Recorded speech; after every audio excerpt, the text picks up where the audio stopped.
네, 하나님 말씀입니다. 창세기 1장 26절에서 31절. 창세기 1장 26절에서 31절. 제가 읽습니다.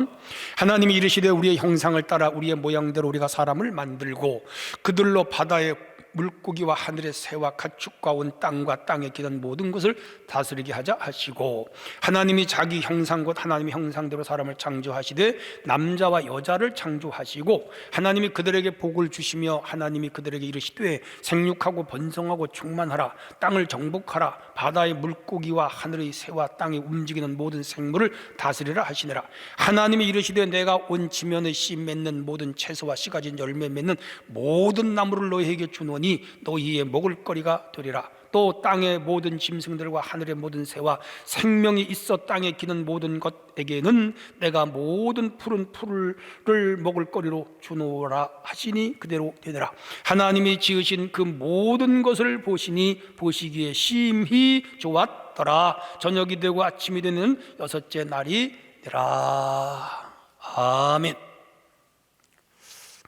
네, 성도 여러분, 평안하셨습니까? 저도 한 주간 잘 보냈습니다. 또 오늘 주일입니다. 코로나가 많이 나오네요. 어쩔 수 없죠. 정점을 찍고 어느 정도 확산이 돼야 그칠 것 같습니다. 이 재앙을 슬기롭게 잘 지나가시기를 바랍니다.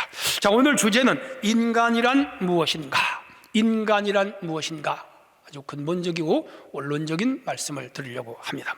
인간은 한마디로 복잡한 존재입니다. 파우스트를 쓴 괴테는 인간은 속아서 사는 동물이다, 그런 의미 있는 말을 했고요. 휠타리는 꿈을 꿀 때는 천사이고 빵을 생각할 때는 거지가 된다, 인간에 대한 그의 해석이에요. 아에스킬루는 넘어진 자를 발로 걷어차는 것이 인간의 본성이다, 인간의 악함을 말한 것 같아요. 프레드리크 왕은 사람은 누구나 마음속에 야수가 들어있다, 인간의 악함, 성악설을 말하고 있죠. 브라우닝은 인간은 천사도 짐승도 아니다, 중간 존재라는 것이죠. 루이스 스티븐은 인간을 지킬과 하이드, 유명한 영화와 소설로 나왔죠. 악마와 천사로 묘사했는데 우리들 속에 다 들어있죠. 이들의 주장은 인간은 저속한 야수 같으면서 또 다른 존재로서 정확하게 결론 내리기 힘든 대상이다, 그렇게 인간을 보았어요. 그래서 저 유명한 시인 브라우닝은 사람이 무엇이냐, 또 사람이 무엇이 아니냐 의미 있는 말을 했죠.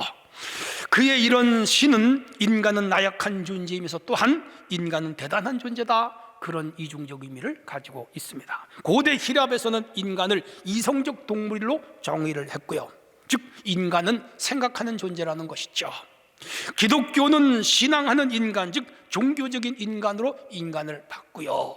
그리고 근대에 와서는 인간을 기술하는 인간, 즉 제작하는 인간으로 인간을 봤죠. 위의 세 가지 정의는 모두 서구적인 인간관인 걸 우리가 알 수가 있죠. 이성적 인간, 종교적 인간, 그리고 기술하는 인간으로 본 거죠. 그러므로 오늘의 서구 문명은 이 세 개의 인간상 위에서 나왔다, 그렇게 볼 수가 있죠. 즉 아테네에서 탄생한 이성이 히람 문명을 만들었고, 예루살렘에서 태어난 신앙이 기독교 문명을 만들었고, 이태리 플로렌스에서 태어난 기술이 오늘 근대 과학 세계를 만들었죠. 하나는 생각하는 인간을 낳았고, 하나는 신앙하는 인간을 낳았고, 또 하나는 제작하는 인간을 낳았다, 그렇게 볼 수가 있죠. 모두 맞는 말이에요. 인간은 위대하지만 동시에 추악하고 하잘것없는 존재이기도 하지요. 바이러스에 의해 죽기도 하고, 말 한마디에 충격을 받아 쓰러지기도 하고, 모기 한 마리에 물려서 죽기도 합니다. 날아오는 돌멩이에 급소를 맞아서 즉사하기도 하고, 반면에 인간의 위대함은 또 형언하기 불가할 정도로 대단한 존재이지요. 항공모함을 만들어 바다에 띄우고, 우주선을 만들어 화성에 보내고, 제국을 만들어 강력한 나라를 키우고, 맨주먹으로 삼성이라든지 현대 같은 그룹을 만들기도 하고, 각종 학문을 만들어 인류 행복과 복지 증진에 기여를 하지요. 각종 의술을 개발하여 수많은 병자를 살리고 수술을 하고 건져내잖아요. 이렇게 인간은 대단하다, 이 얘기죠. 인간에 대하여 논하려면 끝이 없어요. 철학적인 측면에서, 과학적인 측면에서, 생물학적인 측면에서, 사회학이나 윤리학적 측면에서, 특별히 종교, 신학적 측면에서 인간을 연구하려면 끝도 사실은 없습니다. 할 말도 많아요. 자, 그런데 오늘 본문을 중심해서 인간이란 무엇인가 간략하게 제한된 시간에 한번 정의를 해보려고 합니다. 우리 다 인간이잖아요. 저도 내가 누구인가, 어떤 속성을 가지고 있는가, 나의 출발은 어디에서인가, 인간의 사명은 무엇인가, 내가 어떻게 사는 것이 바르게 사는 것인가, 이런 것들을 좀 살펴보시자고요. 첫 번째 주제입니다. 성경이 말하는 인간은 첫째, 이성을 가진 존재다, 그렇게 볼 수가 있어요. 26절이죠. 우리의 형상을 따라 우리의 모양대로 우리가 사람을 만들자. 여기는 우리는 복수형으로서 성부, 성자, 성령 삼위 하나님을 의미한다. 다 보편적으로 알고 있는 내용이죠. 그런데 인간은 하나님의 형상, 즉 하나님의 지성 혹은 하나님의 이성을 닮았다, 그렇게 말할 수가 있습니다. 여기 형상과 모양은 히브리어로 첼렘과 데무트라고 말하죠. 이미지네이션과 라이크네스, 그렇게 말하는데 상호 교호적으로 사용되고 있기 때문에 그 뜻에 있어서 뚜렷한 차이가 없어요. 형상과 모양은 그게 그거다, 그 말이에요. 굳이 분류하자면 형상은 사물과 그것을 그린 그림의 상호 닮은 것처럼 인간과 하나님이 닮은 꼴이다, 그런 의미를 가지고 있고, 모양은 추상적인 면에서 유사성을 가리킨다, 그렇게 말할 수가 있겠습니다. 하나님의 본성은 그의 성품과 관련이 되는데, 우리가 하나님 하면 그분은 무한하시고 영원하시고 자존하시고 불변하시는 절대적인 속성을 가지고 있는 것은 이미 신학에서 규정이 되었죠.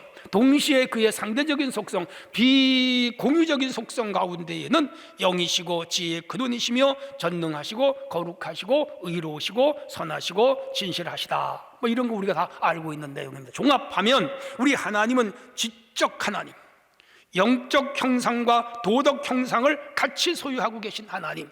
그러니까 오늘 우리 인간이 가지고 있는 이 성품, 속성, 본질은 하나님을 닮았고 하나님으로부터 왔기 때문에 하나님의 본질은 바로 이 지성과 도덕성과 영성을 가지고 있다, 그렇게 볼 수가 있는 거죠. 인간이 하나님을 닮았다는 말은 지혜와 지식에서 닮았다, 그런 뜻도 있습니다. 그는 지혜는 다른 말로 이성입니다. 이성을 가지고 있다, 저는 그렇게 말하고 싶어요. 이성은 사유하는 능력을 가지고 있고요, 그 사유가 곧 창조를 했습니다. 하나님이 태양을 만들 때 그냥 태양아 있어라가 아니고 생각하고 만든 거죠. 달을 만들 때 생각하시고 만드는 거죠. 지구를 만들 때 생각하고 만든 것이죠. 금수, 초목, 일월, 성신을 다 생각을 하고 말로 뱉은 거죠. 인간을 만들 때도 이런 모양으로 만들겠다고 하나님이 소위 아이디어 디자인을 해놓고 만든 것이지 그냥 무턱대고 만든 것 아니죠. 그러니까 어떤 창조 행위에 앞서 하나님의 생각, 하나님의 이성이 먼저 작용을 했다, 이 말이죠. 그러니까 인간이 하나님의 이성을 닮은 것이죠. 고로 인간은 이성적 존재이다, 그렇게 보는 것이 맞죠. 이성은 사유의 능력, 사유가 창조를 낳았고요, 하나님은 만물을 창조하심에 있어서 바로 이 이성, 이게 중요했던 것이죠. 인간이 가진 이성이 얼마나 중요한지 제가 몇 가지만 한번 추려볼게요. 첫째, 인간은 이 이성으로 국가를 만들었습니다. 창세기 6장에 나와죠. 바벨탑이 무너진 후에 족속별로 국가, 즉 나라를 만들기 시작했습니다. 인종별로 만들었, 언어, 문화, 종교, 정치, 법률을 만들었고요, 자신들의 영토를 만들고 지키며 안전하게 살 수 있는 토대를 만드는 거, 이게 인간의 이성입니다. 고대 원시 국가에 출발해 현대 국가가 건설된 것이죠. 하지만 이 세상 나라는 사실 타락했고 영원한 국가는 없죠. 역사적 종말, 우리나라도 뭐 옛날로부터 삼국시대, 고려시대, 조선시대까지 왔잖아요. 1945년 8월 15일 날 조선 시대는 막을 내렸고 새로운 대한민국이 태동됐고, 이 대한민국이 또 얼마나 갈지는 모릅니다. 세계에 지금 230여 국가가 있는데 사실 인간의 이성이 만든 산유물이죠. 근데 이 인간들이 타락했기 때문에 국가도 타락했고 정치도 타락했고 사회도 타락했고 문화도 타락했죠. 그게 문제이죠. 근데 영원히 타락하지 않고 영원한 나라가 하나 있는데 그 나라가 하나님의 나라, 킹덤 오브 갓이죠. 하나님은, 예수님은 이 하늘나라를 가지고 이 땅에 오셨죠. 그는 영토는 없지만 통치는 있고 우리는 영적으로 하나님 나라 백성으로 살아가고 있죠. 그러나 우리 오늘 대한민국은 귀한 나라고 우리의 조국이고 우리의 모국이며 우리가 몸담고 살아야 하는 나라이죠. 이 나라를 사랑하고 아끼고 의무를 다하는 것은 중요해요. 그러나 이 나라보다는 영원히 존재하는 하늘나라 하나님 나라에 마음을 두고 사는 것은 더 중요합니다. 자, 문자를 만들었습니다. 인류 최고의 발명품은 문자이죠. 고대 상형 문자에 출발해서 진화를 거듭하여 오늘의 문자가 나왔죠. 인간이 만든 작품입니다. 지구상에 존재한 언어는 7097개라고 그럽니다. 현용 문자는 50개고요 현재 역사적으로 89개의 문자가 있었다고 합니다. 말은 많은데 문자를 가진 나라는 그렇게 많지는 않은 것 같아요. 대개 영어권이라든지 이쪽 뭐 비율비너라든지 또 이쪽에 뭐 러시아라든지 한국어라든지 동남아라든지 아랍어라든지 이런 큰 언어들이 있고 어쨌든 50여 개의 언어가 현재 사용되고 있는 것은 사실입니다. 그 가운데 우리 한국은요 한글을 만들었다는 거 참 자랑스럽고요 가장 과학적이라는 것도 자랑스러운 것이죠. 자, 문자가 없었다면 인류는 발전할 수 없고 기록을 남길 수 없고 역사와 자료가 남을 수가 없죠. 아마 진보하지 못했을 거예요. 그런데 이 문자 때문에 정보가 공유되고 또 이 문자로 인해서 그 뭐라고 할까요? 정보가 후세로 넘어가면서 수많은 발전을 거듭하게 됐죠. 가장 중요한 것은 이 성경이 문자로 기록되었다는 것이죠. 만약에 문자가 없었다면 이 기독교의 역사는 이렇게 빛나지는 못했을 거다. 저는 그렇게 생각을 합니다. 성경 때문에 오늘 기독교가 발전했고 이 문자로 인해서 나온 성경이 인류를 구원하고 세상을 구원하는 큰 힘을 발휘하게 됐죠. 귀한 거죠. 인간이 만든 대단한 작품입니다. 또 하나는 문화를 만들었죠. 문화는 자연 상태에서 벗어나 일정한 목적 또는 생활 이상을 실현하고자 하는 사회 구성원에 의해서 습득, 공유, 전달되는 양식을 문화 그렇게 말하죠. 우리 대한민국이 보면 굉장히 좋죠. 서구라파의 문화, 동양의 문화 다 문화가 있습니다. 이 문화 안에는 언어, 풍습, 종교, 학문, 예술, 제도 따위를 모두 포함하죠. 인간이 이 문화를 만들어냈고 또 새로운 문화를 만들어내죠. 큰 귀한 것이죠. 인간의 이성이 만들어낸 작품이죠. 이 인간의 이성이 누구를 닮았어요? 하나님 닮았죠. 그거 기억하셔야 돼요. 기계를 만들었습니다. 대형 비행기에서부터 소형 전자칩까지 인간이 만들었죠. 대형 항공기 60만 톤을 싣고 시속 850km 달려가는 비행기가 있습니다. 인간이 만드는 거예요. 대형 잠수함 175m 길이에 180일간 바닷속에서 밖으로 나오지 않고 있을 수가 있습니다. 큰 이 63빌딩 2개만한 그런 크기의 배가 있습니다. 그런가 하면 큰 트럭 203톤짜리 트럭도 있어요. 이게 인간이 만든 거예요. 대단한 거 아니에요? 그뿐 아니라 우주정거장을 만들고 무인 비행기를 만들고 우리가 없이는 살 수 없는 요즘 컴퓨터, 스마트폰 인간이 만든 거예요. 반도체를 만들고 나노기술을 만들었잖아요. 로봇 수술을 하고 컴퓨터 안에서 가상현실, 증강현실을 개발해냈습니다. 지구와 똑같은 가상세계를 만들어 놓고 뭐잖아 인간이 그 가상의 세계에서 살아갈 날이 다가오고 있습니다. 가상세계에서 부동산을 매매하고 가상세계에 자신이 들어가서 집을 짓고 사는 그런 날이 곧 와요. 실제는 없는데 가상세계, 이게 인간이 만들어낸 기계 문명이요 이성이죠. 가상학교가 나오고요 가상사무실이 나오고요 지금 가상교회가 나오겠다고 하는 그런 시대에 살아가고 있어요. 어쨌건 간에 인간에게 주신 하나님의 이성의 선물이죠. 우리가 하나님의 창조성을 닮았기 때문에 그런 거예요. 하나님이 천지와 만물을 만들었듯이 인간은 또한 새로운 것을 계속 창조해 나가고 있잖아요. 제가 60년대, 70년대에는 이런 시대가 올 걸 꿈에도 못 꿨어요. 그런데 이런 시대가 왔거든요. 앞으로 50년 후, 60년 후에 이 세상이 어떻게 될지 사뭇 궁금해요. 아마 엄청 발전할 겁니다. 왜? 하나님이 인간에게 이성을 주셨기 때문에 그렇습니다. 문제는 이성이 타락했다는 데 문제가 있죠. 인간은요 이 악을 만들어냈다. 그래서 이 선한 용도로 이 세상을 사용하지 않고 악한 용도로 사용하는데 문제가 있어요. 핵무기 같은 거, 화학무기 같은 거, 사람을 대량으로 살상하는 무기, 이건 악의 결과이죠. 타락해서 그래. 폭력을 일삼죠. 아름대서 세상을 파괴하죠. 이성이 죄로 타락했기 때문에 이 우리의 타락한 이성이 회복이 되어야 돼. 회복되는 길이 있느냐 없느냐? 있죠. 예수님이 바로 이 타락한 이성을 회복시켜 주시기 위하여 온 사건이 인카네이션, 도성인신이라 이 말이죠. 화육강생이죠. 그게 복음이죠.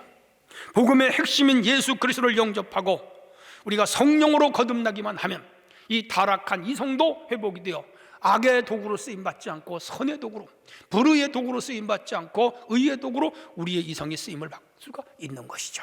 그래서 바울 사도는 그러므로 누구든지 그리스도 안에 있으면 새로운 피조물이라, 보라 이전 것은 지나갔으니 새 것이 되었도다. 새 것이 되어야 돼요. 우리에게 주신 이성이 예수 안에서, 성령 안에서, 말씀 안에서 새 것이 될 때 이 세상은 점점 더 아름다운 세상, 좋은 세상, 행복한 세상, 평화로운 세상이 될 겁니다. 우리 주님은 그것을 우리에게 명하셨습니다. 우리 모두 이 아름다운 이성이 타락됐는데 타락된 이성이 복음과 성령으로 변화하고 거듭나는 역사가 있어야 되겠습니다. 어쨌건 인간은 첫 번째 하나님의 이성을 닮은 이성적 존재다라고 정리하고 넘어가겠습니다. 두 번째, 인간은 무엇인가? 도덕적이며 윤리적인 존재다, 그렇게 볼 수가 있죠. 도덕은 양심적 규범을 총칭하는 용어이고 윤리는 인간 행위의 규범이죠. 도덕은 내면적인 성격이라면 윤리는 외면적인 성격이죠. 동시에 도덕과 윤리를 한 쌍의 맷돌과도 같고요, 도덕과 윤리는 인간의 선과 의를 기본으로 한다, 그렇게 보시면 되겠습니다. 우리 하나님은 선한 분이며 의로우신 분이죠. 해서 시편 23편 6편의 6절에 이렇게 고백합니다. 내 평생의 선하심과 인자심이 반드시 나를 따른다. 다윗의 고백이죠. 라인홀트 니버는 도덕적 인간과 비도덕적 사회라는 유명한 책을 썼습니다. 여러분도 한번 읽어보세요. 이 책은 사회적 갈등의 불가피성과 온갖 종류의 인간 집단의 야수적인 행태를 이 책에서 아주 적나라하게 갈파하고 있어요. 집단적 권력의 실제를 상상하지도 못하는 합리주의자들과 사회과학자들의 무능함을 고발하면서 현실주의적으로 그 현대사회를 논하고 있는데 참 깊어요. 그는 궁극적으로 개인 도덕이 어떻게 사회도덕을 극복할 수 있는가, 이런 것을 이 책에서 다루고 있습니다. 하나님의 도덕을 닮은 인간에게는 동정심이 있고 남을 도우려는 선한 마음이 있다. 맞아요.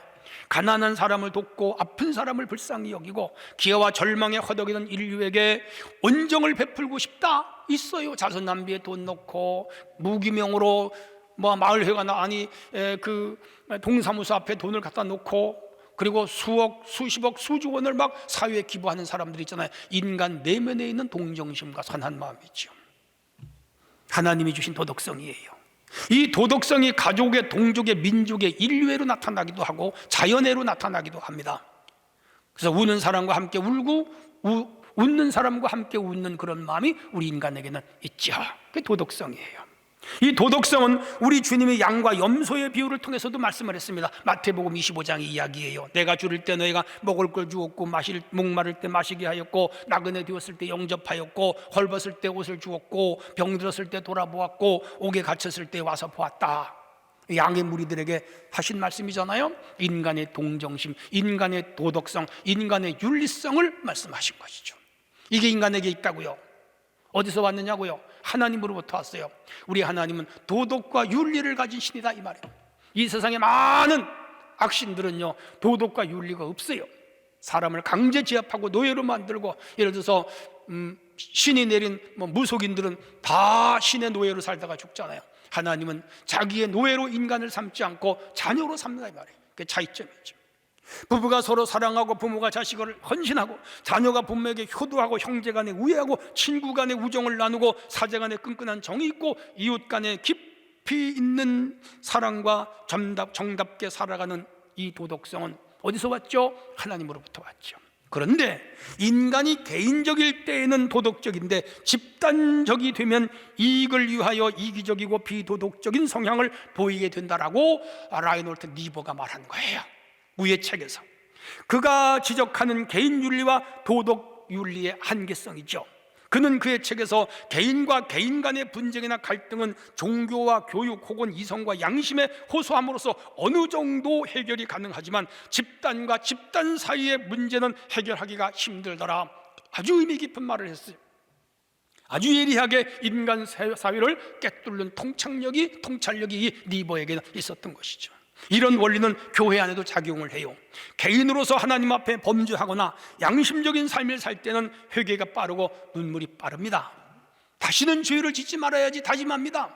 하나님 앞에 경건하고 거룩한 사람이 되기 위하여 철저하게 회개하고 캐톨릭 같으면 고해성사를 합니다. 그런데 교회를 다니는데도 2사람 이상의 세력이 집단 형성이 되면 회개하지 않습니다.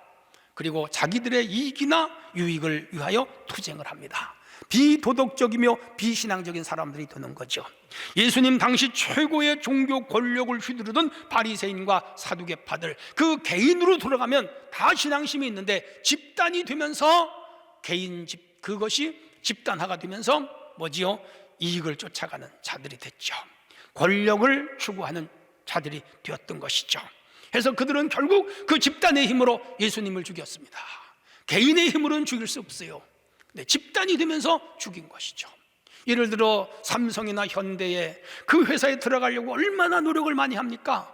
토익을 800, 900을 올리고 스펙을 쌓아서 이 회사에 너만 주십시오 쌀쌀 빌면서 들어갔는데, 들어가서 노조에 가입하면 그때부터는 회사를 향하여 공격을 합니다. 왜?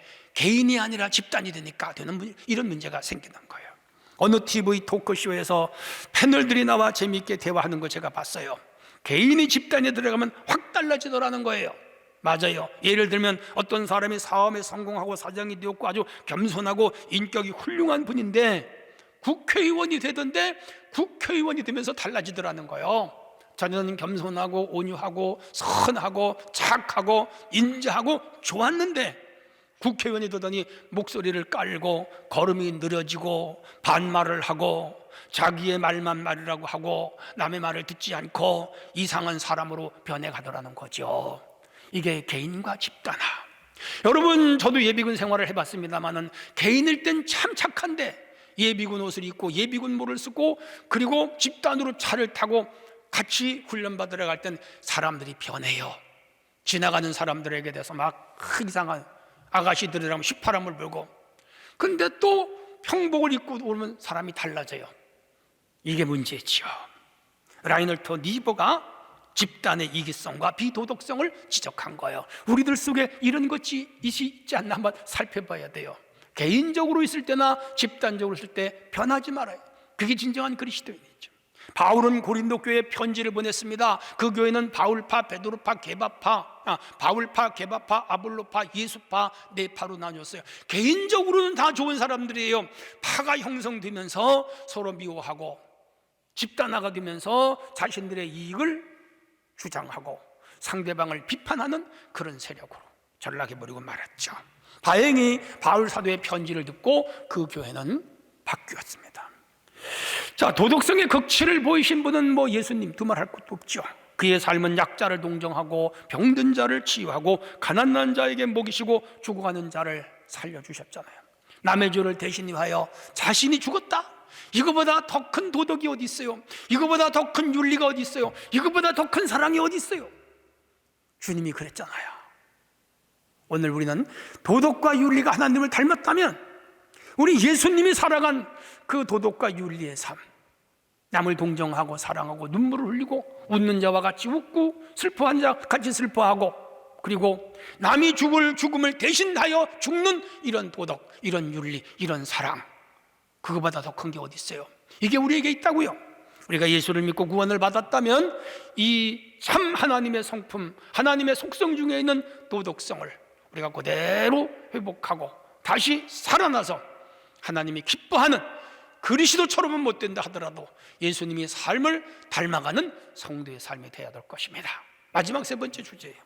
영성적 존재다. 저는 그렇게 봅니다. 맞아요. 하나님은 영이시잖아요.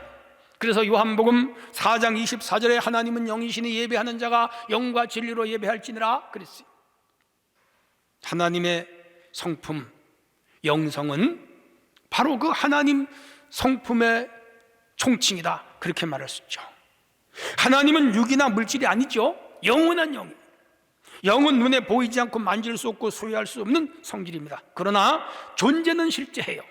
인간에게도 이 영이 있다. 그래서 스피리추얼, 영혼이 우리에게 있다 이 말이에요. 이 영은 하나님이 인간에게만 주신 선물이에요. 가축들에게는 주질 않았어요.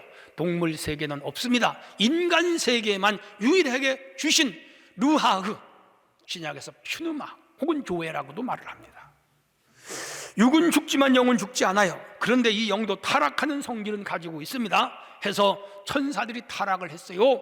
그 타락한 천사가 우리가 아는 루시퍼, 사탄 마귀다 이 말이죠. 주의해야 돼요. 인간은 원인간이 죄를 이면서, 여기서 원인간은 아담과 하와입니다. 그 타락은 후손에게 유전되었고 인류 전부가 죄인이 됐습니다. 코로나19가 처음에 한 사람이 발병됐어요. 박쥐에서 왔다는 얘기도 있고 여러 가지 설이 있는데, 어쨌건 최초에 한 사람에게 코로나 바이러스가 생겼는데 그게 바로 2020년 1월이었죠. 불과 2년 조금 넘었어요. 우리나라에 2020년 1월 21일인가 들어왔어요. 2년 넘었어요. 그런데 전 세계에 3억이 넘는 사람이 감염이 됐고 수백만 명이 죽었습니다. 무섭지 않아요? 코로나19에서 구원받는 길은 100% 치료제가 나와야 돼요. 아직도 100% 치료제가 안 나왔습니다. 우리나라에서 하루 지금도 수십 명씩 죽고 있습니다. 죄에 전염된 인간은 100% 죽어요. 그게 무서운 거죠. 그런데 예수 그리스도가 십자가의 죽으심으로 죄의 사망의 권세에서 100% 살리는 길을 열어놨습니다. 그게 십자가 보혈입니다. 저는 십자가 백신, 보혈 백신 그런 말로 사용하기도 해요. 이 십자가 보혈을 믿는 것이 믿음이고요, 이 믿음을 가진 자들은 100% 살아납니다. 여러분, 예수 그리스도가 나의 죄를 사하고 완전한 구원을 주신다, 영의 구원, 육의 구원, 영원한 구원을 주신다, 굳게 믿는 성도들이 되시기를 바랍니다. 주 예수를 믿어라, 그리하면 너와 내 집이 구원을 받으리라 확신을 갖고 믿고 따르는 우리 모두가 되어야 될 줄로 믿습니다. 자, 중요한 것은 기독교에서 말하는 구원은 육체적 구원을 포함하지만 1차적으로 영적인 구원을 의미한다. 예수님은 니고데모에게 물과 성령으로 거듭나지 아니하면 함나라에 들어갈 수 없다, 그렇게 말씀하는데, 여기 타락한 영, 이 죄에 빠진 영이 새 영, 새 사람, 새 피조물로 바뀐다 이 말이죠. 어린 아기가 어머니 뱃속에서 태어나듯이 우리는 물과 성령 안에서 다시 태어나는 과정이 있다. 이거 신비한 사건이며 단회적인 사건이기도 합니다. 영적으로 거듭나는 것은 하나님의 영인 성령이 내 안에 들어오셔서 나를 새 사람으로 태어나게 하는 과정이 있어야 돼요. 남성의 정자가 여성의 난자와 결합하여 한 생명체가 태어난다면 하나님의 성령이 말씀과 함께 내 안에 작용함으로 내 안에서 내 타락한 영이 새로운 인간으로 거듭나는 것, 번어게인 하는 것, 이건 신비한 사건이죠. 이걸 우리가 교리에서는 중생했다 그렇게 말합니다. 이렇게 중생한 사람은 그 사람이 영적으로 부활했기 때문에 하나님을 인식하고 하나님을 찾고 하나님을 예배하고 하나님께 기도하고 하나님을 섬기고 하나님을 전파하면서 사는 것이죠. 이걸 우리가 다른 말로는 신앙 고백 그렇게 말합니다. 베드로는 주는 그리스도시요 살아계신 하나님의 아들입니다 고백했잖아요. 이런 고백이 구원받은 성도로만 가능하다 이 말입니다. 고로 성도 여러분, 확실한 거듭남의 영적 체험이 있기를 주님의 이름으로 부탁합니다.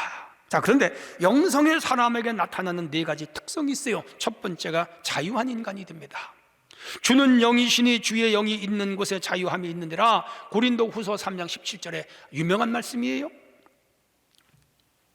이 거듭나고 새 사람이 된 영적 사람은 우상을 숭배하지 않습니다. 부적 따위 팽개칩니다. 달마 상 같은 거 다 찢어치고 저만 칩니다. 토종비결 보지 않습니다. 무슨 굿 같은 거 하지 않습니다.